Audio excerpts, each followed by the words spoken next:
Hello ಸ್ನೇಹಿತರೆ, ಎಲ್ಲರಿಗೂ ನನ್ನ ಚಾನಲ್ಗೆ ಸ್ವಾಗತ ಹಾಗೂ ಸುಸ್ವಾಗತ. ಎಲ್ಲರೂ ಚೆನ್ನಾಗಿದ್ದಾರೆ ಅಂತ ತಿಳಿದುಕೊಂಡು ವಿಡಿಯೋವನ್ನು ಮುಂದುವರಿಸ್ತೀನಿ. ಇದುವರೆಗೆ ಯಾರ್ಯಾರು ಚಾನಲ್ ಸಬ್ಸ್ಕ್ರೈಬ್ ಮಾಡ್ಕೊಂಡಿರೋ ದಯವಿಟ್ಟು ಸಬ್ಸ್ಕ್ರೈಬ್ ಮಾಡಿಕೊಂಡು ಬೆಲ್ ಐಕನನ್ನು ಪ್ರೆಸ್ ಮಾಡಿಕೊಂಡ್ರೆ ನೋಟಿಫಿಕೇಷನನ್ನು ಪಡಿಬೋದು. ಸ್ನೇಹಿತರೆ, ಇವತ್ತಿನ ವಿಷಯ ಅಂತಂದರೆ ರಾಜ್ಯದಲ್ಲಿ ಕೆಲವೊಂದು ನಡೆದಂತಹ ಬೆಳವಣಿಗೆಗಳು, ಅದರಲ್ಲೂ ಪ್ರಮುಖವಾಗಿ ಬಾಗಲಕೋಟೆಯಲ್ಲೇನು ಶಿವಾಜಿ ಮೆರವಣಿಗೆ ಮೇಲೆ ಕಲ್ಲು ತೂರಾಟ ನಡೀತು, ಅದರ ಕುರಿತು ಕೆಲವೊಂದು ವಿಚಾರವನ್ನು ತಮ್ಮ ಮುಂದೆ ಹೇಳ್ಕೊಳ್ಳೋದಿತ್ತು. ನಿನ್ನೆ ಹಿಂದೂ ಸಂಘಟನೆಗಳನ್ನು ಶಾಂತಿ ಸಭೆಗೆ DC ಅವರ ನೇತೃತ್ವದಲ್ಲಿ ಆಹ್ವಾನಿಸಲಾಗಿತ್ತು. ಅಂದರೆ DC ಅವರ ಆರ್ಡರ್ ಮೇಲೆ ಹಿಂದೂ ಮುಖಂಡರು, ಅಂದರೆ ಬಾಗಲಕೋಟೆ ಸ್ಥಳೀಯ ಪಂಕ ಮಸೀದಿ ಅಂತ ನಾನು ನಿನ್ನೆ ಹೇಳಿದ್ದೆ, ಪಂಕ ಮಸೀದಿಯಿಂದನೇ ಕಲ್ಲು ತೂರಲಾಗಿತ್ತು, ಚಪ್ಪಲಿ ಕೂಡ ಎಸೆಯಲಾಗಿತ್ತು. ನಿನ್ನೆ ಬಾಗಲಕೋಟೆಯಲ್ಲಿ ನಡೆದಂಥ ಶಿವಾಜಿ ಮೆರವಣಿಗೆ ಮೇಲೆ ನಡೆದಂಥ ದಾಳಿ ಯಾಕೆ ಮೊದಲು ಪ್ರಸ್ತಾಪ ಅವರು ಮಾಡಲಿಲ್ಲ ಅಂತಂದರೆ ನಿನ್ನೆ ಈ ವಿಷಯ ಕುರಿತು ನಾನು ವಿಡಿಯೋ ಮಾಡಿದ್ದೆ. ತದನಂತರ ಮುಂದುವರೆದ ಬೆಳವಣಿಗೆಯಲ್ಲಿ ಹಲವಾರು ಅಂಗಡಿಗಳನ್ನು ದಹಿಸಲಾಯಿತು, ತರಕಾರಿ ಅಂಗಡಿಯನ್ನು ಸುಟ್ಟರು ಅನ್ನಲಾಗತ್ತೆ. ಬಹಳಷ್ಟು ಅಹಿತಕರ ಘಟನೆಗಳಿಗೆ ಬಾಗಲಕೋಟೆ ನಗರ ಸಾಕ್ಷಿಯಾಯಿತು ನಿನ್ನೆ. ಆದರೆ ಅದರ ಮುಂದುವರೆದ ಭಾಗವಾಗಿ ನಗರದಲ್ಲಿ ಶಾಂತಿ ನೆಲೆಸಲಿ ಅಂಥೇಳಿ ಶಾಂತಿ ಸಭೆಯನ್ನು ಕರೆಯಲಾಗಿತ್ತು. ವಿಚಿತ್ರ ಅಂತಂದರೆ ಆ ಶಾಂತಿ ಸಭೆಗೆ ಮುಸ್ಲಿಂ ಮುಖಂಡರು ಬರಲೇ ಇಲ್ಲಂತೆ, ಗೈರ್ಹಾಜರಾಗಿದ್ದರಂತೆ. ಆದ್ದರಿಂದ ಹಿಂದೂ ಮುಖಂಡರು ಸಭೆಗೆ ಬಂದವರು, ಶಾಂತಿ ಸಭೆಗೆ ಬಂದವರು ಕಾದು ಸುಸ್ತಾಗಿ ತದನಂತರ ಬಾಯ್ಕಾಟ್ ಮಾಡಿ ಬಂದಿದ್ದರು. ಬಾಯ್ಕಾಟ್ ಅಂತ ಅನ್ಲಿಕ್ಕೆ ಅರ್ಥ ಇಲ್ಲ ಅಂತ ಅನ್ಸುತ್ತೆ, ಎಷ್ಟಂತ ಕಾಯೋದು.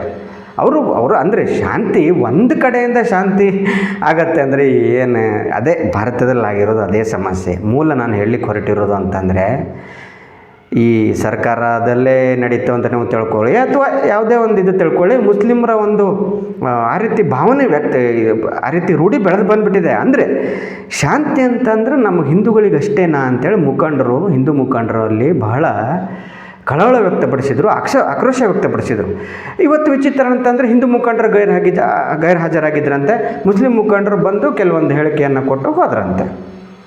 ಅಂದರೆ ಎಷ್ಟು ಅಸಮಾಧಾನ ಇದೆ ಹಿಂದೂ ಸಮುದಾಯದಲ್ಲಿ ಅಂತ ಅನ್ನೋದು ಇದರಿಂದ ಸ್ಪಷ್ಟವಾಗುತ್ತೆ. ಪ್ರತಿ ಸಲ ನೋಡಿ ನೀವು, ಹಿಂದೂಗಳ ಒಂದು ಮೆರವಣಿಗೆ ಮೇಲೆ ಕಲ್ಲು ಬೀಳ್ತಾವೆ, ಆದರೆ ಅಪೋಸಿಟ್ ಒಂದು ಅಂದರೆ ಆಗಬಾರ್ದು ಆ ಥರ. ಅವರು ಮೆರವಣಿಗೆ ನಡೆಸುವಾಗ ಯಾರು ಆ ರೀತಿ ಎಲ್ಲ ಮಾಡ್ತಾರೆ, ಚಪ್ಪಲಿ ಹೋಗಲಿ, ಕಲ್ಲು ಹೋಗಲಿ, ಉಗುಳು ಹೋಗಲಿ, ಯಾರು ಬೈದು ನಿಂದನೆ ಮಾಡಿ ಯಾರೂ ಮಾಡೋದಿಲ್ಲ, ಮಾಡೋದೇ ಇಲ್ಲ.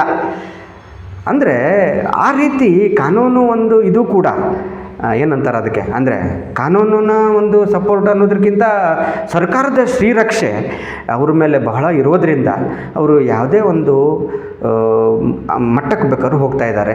ಇಲ್ಲಿ ಒಂದೇ ಅಲ್ಲ, ಇದರಲ್ಲಿ ಮಧ್ಯಪ್ರದೇಶಲ್ಲಿ ನಡೆದಿದೆ ಅಂತೆ, ಆಮೇಲೆ ಇಲ್ಲಿ ಮಹಾರಾಷ್ಟ್ರ ಇದು ಹೈದರಾಬಾದಲ್ಲೆಲ್ಲ, ತೆಲಂಗಾಣದಲ್ಲೆಲ್ಲ ನಡೆದಿದೆ ಅಂತ ಅನ್ಲಾಗತ್ತೆ ಕಲ್ಲು ತೂರಾಟ ಶಿವಾಜಿ ಮೆರವಣಿಗೆ ಮೇಲೆ. ಅದ್ರದ್ದು ಒಂದು ರೀತಿ ಮೋಡಸ್ ಅಪರಂಡಿ ಅಂದರೆ ಶಿವಾಜಿ ಮಹಾರಾಜರನ್ನು ಟಾರ್ಗೆಟ್ ಮಾಡಿ ಅವರು ಅಂದರೆ ಹಿಂದೂಗಳ ಭಾವನೆಯನ್ನು ಧಕ್ಕೆ ತರೋದು. ಇತ್ಲ ಶಿವಾಜಿ ಮಹಾರಾಜರ ಮೆರವಣಿಗೆನೂ ಟಾರ್ಗೆಟ್ ಮಾಡ್ದಂಗಾಯಿತು, ಆಮೇಲೆ ಹಿಂದೂಗಳ ಭಾವನೆಯೊಂದಿಗೂ ಆಟ ಆಡ್ದಂಗಾಯಿತು, ಅವಮಾನ ಮಾಡ್ದಂಗಾಯಿತು ಅಂತೇಳಿ ಮುಸ್ಲಿಮರೆಲ್ಲ ಒಂದು ರೀತಿ ಇಡೀ ದೇಶ ತುಂಬ ಒಂದು ಸಿದ್ಧಾಂತಕ್ಕೆ ಜಾರ್ಕೊಂಡಂಗೆ ಕಾಣುತ್ತೆ ಅದು. ಯಾಕೆಂತಂದರೆ ಇಲ್ಲಿ ಒಂದೇ ನಡೆದಿಲ್ಲ, ಆಮೇಲೆ ಚಿತ್ತಾಪುರನೋ ಅಲ್ಲೂ ನಡೆದಿತ್ತಂತೆ. ವಿಚಿತ್ರ ಅಂದರೆ ಇವತ್ತು ಸ್ವಲ್ಪ ಬೆಳಕಿ ಬಂತದು, ಅಲ್ಲೂ ಮೆರವಣಿಗೆ ಮೇಲೆ ಕಲ್ಲು ಹೊಡೆದಿದ್ದಾರಂತೆ. ನೋಡಿ ಎಲ್ಲಿ ಅದು ಯಾಕೋ ಈಗ ಲೇಟಾಗಿ 2-3 ದಿವಸ ನಂತರ ಹೊರಗೆ ಬಿದ್ದಿದೆ ಅದು.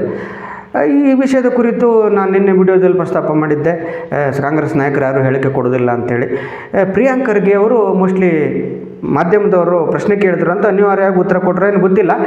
ಇಲ್ಲ, ಯಾರು ತಪ್ಪು ಮಾಡಿದ್ರು ಸಂವಿಧಾನ ಪ್ರಕಾರ ಅವ್ರಿಗೆ ಶಿಕ್ಷೆ ಆಗಲೇಬೇಕು. ಈಗ ನಾನು ಕಲ್ಲು ಹೊಡೆದ್ರೆ ನಾನೇ ಜೈಲಲ್ಲಿ ಇರ್ತಿದ್ದೆ ನಾನು, ಆ ರೀತಿ ಹೇಳಿಕೆಯನ್ನು ಇವರು ಕೊಟ್ಟರು ಪ್ರಿಯಾಂಕ್ ಖರ್ಗೆ ಅವರು. ಅಂದರೆ ಅವ್ರು ಹೇಳೋದು ತಾತ್ಪರ್ಯ ಅಂತಂದರೆ ಕಾನೂನು ಪ್ರಕಾರ ಯಾರೂ ರಕ್ಷಣೆ ಮಾಡೋ ಭರವಸೆ ಇಲ್ಲ, ನಾವು ಯಾರನ್ನೂ ರಕ್ಷಣೆ ಮಾಡೋದಿಲ್ಲ, ಅವ್ರನ್ನ ನಾವು ಜೈಲಿಗೆ ಕಳಿಸ್ತೇವೆ ಅಂತ ಹೇಳಿದರು. ಆದರೆ ಇದುವರೆಗೂ ಅರೆಸ್ಟ್ ಆದವ ಏನು ಇನ್ನೂ ಇಲ್ಲ. ಆಮೇಲೆ ಇನ್ನೊಂದು ನಾನು ಹೇಳ್ಬೇಕಂತಂದರೆ, ಪ್ರಿಯಾಂಕ್ ಖರ್ಗೆ ಅವರು ಬೆಲ್ಲಿಲ್ದ ಅಂದರು ಬೆಲ್ದಂತ ಮಾತಾಡಿದರು ಅಂತಲೇ ಹೇಳ್ಬೋದು. ಬೆಲ್ಲ ಇಲ್ಲ ಅಂತಂದರೆ ಶಿಕ್ಷೆ ಅಂತೂ ಕೊಡಿಸೋದಿಲ್ಲ. ಅಂದರೆ ಹಿಂದೂಗಳಿಗೆ ಸ್ವಲ್ಪ ಸಮಾಧಾನ ಆಗುವಂಗೆ ಕಲ್ಲು ಚಪ್ಪಲಿ ತೂರಿದವ್ರಿಗೆ ಶಿಕ್ಷೆ ಆದರೆ ಸ್ವಲ್ಪ ಸಮಾಧಾನ ಆಗುತ್ತೆ. ಶಿಕ್ಷೆ ಆಗೋದು ಅಂತಂದರೆ ಏನು ದೊಡ್ಡ ಲಾಕಪ್ ಇದು ಮಾಡಿಬಿಡ್ಬೇಕು, ಅವ್ರ ಮೇಲೆ ದೌರ್ಜನ್ಯ ಮಾಡಬೇಕು ಅಂತಲ್ಲ, ಕಾನೂನಲ್ಲಿ ಏನು ಕ್ರಮ ಇದೆ ಆ ಕ್ರಮವನ್ನು ಜರುಗಿಸಬೇಕು ದಯವಿಟ್ಟು. ಆವಾಗ ಹಿಂದೂ ಇವತ್ತು ಅಂದರೆ ಅಲ್ಲಿ ಜನತೆಗೆ ಸ್ವಲ್ಪ ಬೆಂಕಿ ಹಚ್ಚಿದ ಏನು ಸಂತ್ರಸ್ತಿದ್ದಾರೆ, ಅಂಗಡಿ ಕಳ್ಕೊಂಡು ಅವ್ರಿಗೆ ಸ್ವಲ್ಪ ಮನಸ್ಸಿಗೆ ಸಾಂತ್ವನ ಸಿಕ್ಕಿತ್ತು, ಮನಸ್ಸಿಗೆ ಒಂದು ಸ್ವಲ್ಪ ನೆಮ್ಮದಿ ದೊರಕಿತ್ತು. ಅದ್ರ ಬಿಟ್ಟು ಇವರು ರಕ್ಷಣೆ ಮಾಡುವತ್ತ ಹೊರಟಿದ್ದಾರನ್ನೋ ಅಂತ ಡೌಟ್ ಬರ್ತಾಯಿದೆ. ನಿನ್ನೆಯಿಂದ ಮಾಧ್ಯಮಗಳಲ್ಲಿ ಪೊಲೀಸರು ಹಿಂದೂ ಮುಖಂಡರನ್ನು ಒಂದು ಸುತ್ತುವರೆದು ಅವರನ್ನು ಸುಮ್ಮನವರಿಸೋದ್ರೊಳಗೆ, ಅವರನ್ನು ಕಂಟ್ರೋಲ್ ಮಾಡೋದ್ರೊಳಗೆ ದುಡಿದ್ರು, ಇದನ್ನು ತಮ್ಮ ಕಾರ್ಯವನ್ನು ಸೀಮಿತಗೊಳಿಸಿದ್ರು. ಬಿಟ್ಟರೆ ಇನ್ನೊಂದು ಬದಿಗೆ ಆ ಮಸೀದಿಯಲ್ಲಿ ರಾತ್ರಿ ಯಾರಿದ್ದರು, ತದನಂತರ ಅವರು ಯಾಕಲ್ಲಿ ಟೈಮ್ ಆದರೂ ಅಂದರೆ ನಮಾಜ್ ಮುಗಿದು ಅವ್ರ ಪ್ರಾರ್ಥನೆ ಮುಗಿದ್ರು ಕೂಡ, ಸಾಯಂಕಾಲ ಪ್ರಾರ್ಥನೆ ಮುಗಿದು ಕೂಡ ಯಾಕೆ ಹೋಗಲಿಲ್ಲ? ಹಂಗಾರೆ ಅದು ಷಡ್ಯಂತ್ರ. ಲೋಕಲ್ ಮುಸ್ಲಿಮ್ಸ್ ಭಾಗಿಯಾಗಿದ್ರು, ಹೊರಗಿನಿಂದ ಬಂದಿದ್ರ, ಏನೂ ಇನ್ನೂವರೆಗೆ ಗೊತ್ತಿಲ್ಲ. ತೆರೆಮರೆಯಲ್ಲಿ ತನಿಖೆ ನಡೆದ್ರೆ ನಂಗೆ ಗೊತ್ತಿಲ್ಲ. ಆದರೆ ಮಾಧ್ಯಮಗಳಲ್ಲಿ ಅಂದರೆ ತೋರಿಸಲಾದಂಥ ದೃಶ್ಯಗಳನ್ನು ಆಧರಿಸಿ ನಾ ಹೇಳೋದಾದರೆ, ಒಂದು ಬದಿಯ ಸಿದ್ಧಾಂತವನ್ನು ಪೊಲೀಸರು ಅಳವಡಿಸ್ಕೊಂಡಂಗೆ ಕಾಣ್ತಾ ಇದೆ ರಾಜ್ಯದಲ್ಲಿ. ಈ ಸರ್ಕಾರ ಅಂತೂ 2023ರಿಂದ ಆಡಳಿತಕ್ಕೆ ಬಂದ ನಂತರ ತದನಂತರ ಮೊದಲು ಕೂಡ ಕಾಂಗ್ರೆಸ್ ಸರ್ಕಾರದ ಮೇಲೆ ಭಾಳಷ್ಟು ಆಪಾದನೆಗಳಿವೆ. ಹಲವಾರು ಇದರಲ್ಲಿ ಪ್ರಕರಣದಲ್ಲಿ ಅದು 100% ರುಜುವಾತು ಕೂಡ ಆಗಿದೆ. ಅಂದರೆ ಅಲ್ಪಸಂಖ್ಯಾತರ ಬಹುಸಂಖ್ಯಾತರ ಮೇಲೆ ಅದು ದಾಳಿ ಮಾಡಿದ್ರೆ, ಅಲ್ಪಸಂಖ್ಯಾತರನ್ನು ಬಿಟ್ಟು ಬಹುಸಂಖ್ಯಾತರನ್ನೇ ಟಾರ್ಗೆಟ್ ಮಾಡೋದು, ಅವರನ್ನೇ ಏನೋ ಒಂದು ನೆಪ ಒಟ್ಟು ಅವ್ರನ್ನೇ ಒಳಗೆ ಹಾಕೋದು, ಅವರನ್ನೇ FIR ಮಾಡೋದು ಅವ್ರ ಮೇಲೆ, ಅವೆಲ್ಲ ನಡೀತಾ ಇರುವಂಥ ಬೆಳವಣಿಗೆ. ಹೊಸದಾಗಿ ಹೇಳಬೇಕು ಅಂತೇನಿಲ್ಲ. ಆದರೆ ಇನ್ನೊಂದು ಸಲ ಇವತ್ತು ನಾನು ಹೇಳಬೇಕು ಅಂತಂದರೆ, ಈ ಸಂದರ್ಭದಲ್ಲಿ ಸರ್ಕಾರ ಅಂತೂ ಒನ್ ಸೈಡೆಡ್, ಅದರ ಸಂವಿಧಾನ ಅಂತ ಯಾವ ಬಾಯಲ್ಲಿ ಹೇಳ್ತಾರೋ, ಸಂವಿಧಾನದ ಪ್ರತಿಯನ್ನು ಯಾಕೆ ಇಟ್ಕೊಂಡು ಓಡಾಡ್ತಾರೋ ಆಶ್ಚರ್ಯ ಆಗತ್ತೆ. ಸಂವಿಧಾನ ಅನ್ನುವಂತಹ ಒಂದು ಇಟ್ಟುಕೊಂಡು ಹಿಂದೂಗಳಿಗೆ ಪರಿ ತುಳಿತಾ ಇದ್ದಾರೆ ಅಂತಂದರೆ ದೇವರೇ ಸಾಕಾಗಿ ಹೋಗಿದೆ. ಈಗ ಮತ್ತೆ ಅದೇ ಪ್ರಿಯಾಂಕರಿಗೆ ಅವ್ರ ಬಾಯಲ್ಲಿ ಅದೇ ಸಂವಿಧಾನದ ಭಾಷೆ. ಅದ್ರ ಬಗ್ಗೆ ನಾನು ಹೆಚ್ಚಿಗೆ ಹೇಳಲಿಕ್ಕೆ ಹೋಗೋದಿಲ್ಲ. ಅವ್ರಿಗೆ ಮತ್ತೆ ಕೋಪಿಸ್ಕೊಂಡಾರೋ ಅನ್ನೋದಕ್ಕಿಂತ ಪಾಯಿಂಟ್ ಇಟ್ಟು ಮಾತಾಡಬೇಕು ಅಂತಂದರೆ, ಪೊಲೀಸರು ಕೂಡ ಒನ್ ಸೈಡೆಡ್ ಒಂದು ರೀತಿ ವ್ಯೂಹದಲ್ಲಿ ಜಾರ್ಕೊಂಡ್ಬಿಟ್ಟಿದ್ದಾರಾ, ಒನ್ ಸೈಡ್ ಕಾರ್ಯತಂತ್ರಕ್ಕೆ ಜಾರ್ಕೊಂಡ್ಬಿಟ್ಟಿದ್ದಾರಾ ಅನ್ನುವಂತಹ ಒಂದು ಬೆಳವಣಿಗೆ ಅಥವಾ ಆ ಸಂಗತಿ ನಮಗೆ ಸ್ಪಷ್ಟವಾಗೋದು, ಒಂದು ರೀತಿ ಕಂಡು ಬರೋದು ಅಂತ ಹೌದು. ನಾನು ಅವಾಗ ಹೇಳಿದ್ನಲ್ಲ ಆ ರೀತಿ. ಅಂದರೆ ಹಿಂದೂ ಮುಖಂಡರು ಸಾಕಷ್ಟು ಕುಪಿತರಾಗಿದ್ದರು, ಮುಸ್ಲಿಂ ಮುಖಂಡರು ಬರದೇ ಇದ್ದಿದ್ದಕ್ಕೆ ಎಲ್ಲ ಬೆಳವಣಿಗೆ ನಡೀತು. ಅದು ಇನ್ನೂ ಬೂದಿ ಮುಚ್ಚಿದ ಕಂಡದಂತೆ ಇದೆ. ಯಾಕೆಂತಂದರೆ ಇತ್ಲಾಗೆ ಶಾಂತಿ ಸಭೆಯನ್ನು ಕರೆದ್ರು, ಅದು ಯಶಸ್ವಿಯಾಗಲಿಲ್ಲ. ನಿನ್ನೆ ಹಿಂದೂ ಮುಖಂಡರು ಬಂದು ಹೋದರು, ಇವತ್ತು ಮುಸ್ಲಿಂ ಮುಖಂಡರು ಬಂದು ಅವ್ರು ಹೋದರು. ಅದಕ್ಕಾಗಿ ಶಾಂತಿ ಸಭೆಯನ್ನು ನಡೆಸುವ DC ಅವರ ಒಂದು ಏನೋ ಚಿಂತನೆ ಇದೆ, ಒಂದು ಕಾರ್ಯ ಇದೆ, ಅದು ಪೂರ್ಣಗೊಂಡಿಲ್ಲ. ಏನಾಗುತ್ತೆ ಮುಂದೆ ನೋಡೋಣ ಸ್ನೇಹಿತರೆ. ಒಟ್ಟಿನಲ್ಲಿ ಹಿಂದೂಗಳ ಮೇಲೆ ಜಾಸ್ತಿ ಟಾರ್ಗೆಟ್ ಆಗದಿದ್ದರೆ ಸಾಕು ಅಂತ ನನಗನ್ಸುತ್ತೆ. ಯಾಕೆಂತಂದರೆ ಪದೇ ಹಿಂದೂಗಳೇ ಟಾರ್ಗೆಟ್ ಆಗ್ತಿದ್ದಾರೆ. ಅಯ್ಯಪ್ಪ ಮಾಲಾಧಾರಿ ಅಲ್ಲ, ಇವರು ಓಂ ಶಕ್ತಿ ಮಾಲಾಧಾರಿಗಳ ಮೇಲೆ ಕೂಡ ಬೆಂಗಳೂರಿನಲ್ಲಿ ಕಲ್ಲು ಎಸೆದಿದ್ದನ್ನು ನಾವು ಕಾಣಬಹುದು. ನಡುವೆ ನಿನ್ನೆ ನಾನು ಹೇಳಲಿಕ್ಕೆ ಅದು ನನಗೆ ಸರಿಯಾಗಿ ಗೊತ್ತಾಗಿರಲಿಲ್ಲ. ಒಬ್ಬರು ಪಾಪ ಭಾರಿ ಗಾಯಗೊಂಡು ಮೊನ್ನೆ ಬಾಗಲಕೋಟೆಯಲ್ಲಿ ಕಲ್ಲು ಬಿದ್ದು ಗಾಯಗೊಂಡವ್ರನ್ನೊಬ್ಬರನ್ನ 3-4 ಹೊಲಿಗೆ ಹಾಕಿದಾರಂತೆ. ಪಾಪ ಆಸ್ಪತ್ರೆಗೆ ಅಡ್ಮಿಟ್ ಮಾಡಿದಾರಂತೆ. ಅದೇ ರಕ್ತ ಬರ್ತಿತ್ತು ಅಂತ ನಾನು ಹೇಳಿದೆ ನೋಡಿ, SP ಅವ್ರ ಮೇಲೆ ಕೂಡ ಬಿದ್ದಿತ್ತು ಕಲ್ಲು ಅಂತೇಳಿ. ನಡುವೆ ಮುಸ್ಲಿಂ ಮುಖಂಡರ ಒಂದು ರೀತಿ ಉಡಾಪೆ ಹೇಳಿಕೆ ಮಾಧ್ಯಮಗಳಲ್ಲಿ ಮುಂದುವರೆದಿದೆ. ಕಲ್ಲು ಬಿತ್ತಂದ್ರೆ ಯಾರು ನಂಬ್ತಾರೆ ಸರ್? ಕಲ್ಲು ಬಿದ್ದುಬಿಟ್ರೆ ಅಷ್ಟೆಲ್ಲ ಹೊಲಿಗೆ ಹಾಕುವಷ್ಟು ಗಾಯ ಆಗಿಬಿಡತ್ತಾ? ಬೇಕಂತ ಹೊಡೆದಿತ್ತು. ಆಮೇಲೆ ಅಪ್ರಾಪ್ತರು ಅನ್ನೋದು, ಮಾನಸಿಕ ಅಸ್ವಸ್ಥ ಅನ್ನೋದು ಕಾಂಗ್ರೆಸ್ ಸರ್ಕಾರರು ಕೂಡ ಅವರು ಬೆನ್ನಿಗೆ ನಿಂತಂಗೆ ಮಾಡುತ್ತೆ. ಯಾಕೆಂತಂದರೆ ಈ ಹಿಂದೆ ಪರಮೇಶ್ವರ್ ಅವರು ಒಂದು ಸಲ ಗೃಹ ಮಂತ್ರಿಗಳು ಅಪ್ರಾಪ್ತರು ಅಥವಾ ಅವರು ಸಣ್ಣ ಹುಡುಗರಾಗಿದ್ದರು ಅಂತೆಲ್ಲ ಹೇಳಿದ್ದನ್ನು ನಾವು ಸಾಕಷ್ಟು ನೋಡಿದ್ದೀವಿ. ಈ ಬಾರಿ ಯಾಕೋ ಪರಮೇಶ್ವರ್ ಅವ್ರು ಬರ್ತಾನೆ ಇಲ್ಲ, ಹೊರಗೆ ಏನಾಗಿದೆ ಗೊತ್ತಿಲ್ಲ.